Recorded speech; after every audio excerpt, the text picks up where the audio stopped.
I know a lot of English, but when it comes to speaking in English with someone, words don't come to my mind. If this is the problem that you are facing, then you have landed at the right video because today we are going to address this situation when words don't come to your mind. First of all, let me tell you, this is not something which is happening with you only. This is a very common problem with many English learners that when it comes to real English speaking situations, words just stop becoming their friends. So, what we are going to do? Now, the first thing is that we have to work on using the vocabulary that is simple. You might have crammed a lot of new vocabulary words in order to impress people, but you end up never using them because the words are too fancy. You just learn them but never get to apply the English that you have learned. So, we are going to work on learning functional English, the words that can be used.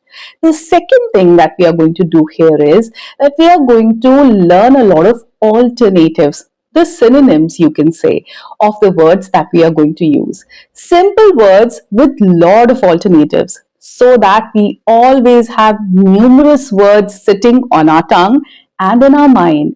Whenever we need to speak in English, we should have alternatives. If we forget one word, we should be able to recall the other one.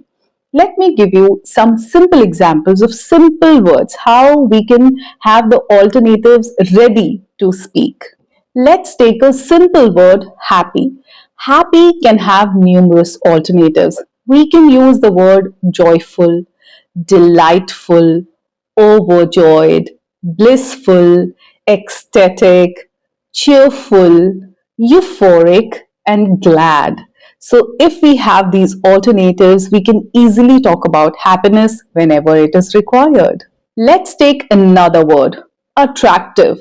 Attractive can have many synonyms like gorgeous, captivating, enchanting, graceful, stunning, ravishing, mesmerizing, captivating. So, whenever we have to talk about somebody looking very attractive, we can substitute it with these words.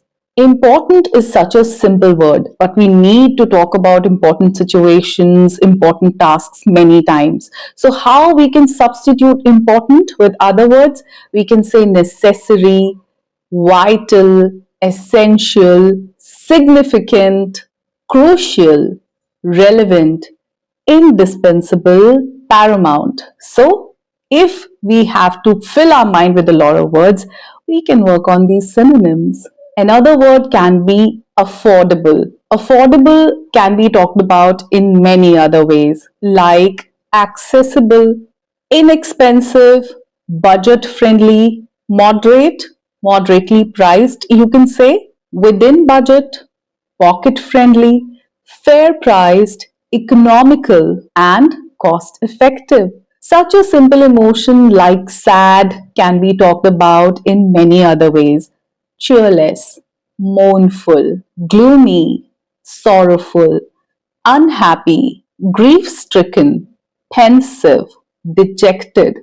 So these are the alternatives for sad. So, did you notice if we have so many words ready in our mind, then we will never fall short of words. We will never face the situation where words don't come to our mind. Pay attention to looking for alternatives and synonyms. And the third way to resolve this problem is working on your confidence. You are right now hesitant to speak in English. You have to work on building your confidence to speak in public places. For that, you can always contact Skillfident English Academy. I'm always there to help you with confidence building sessions and working on your communication skills.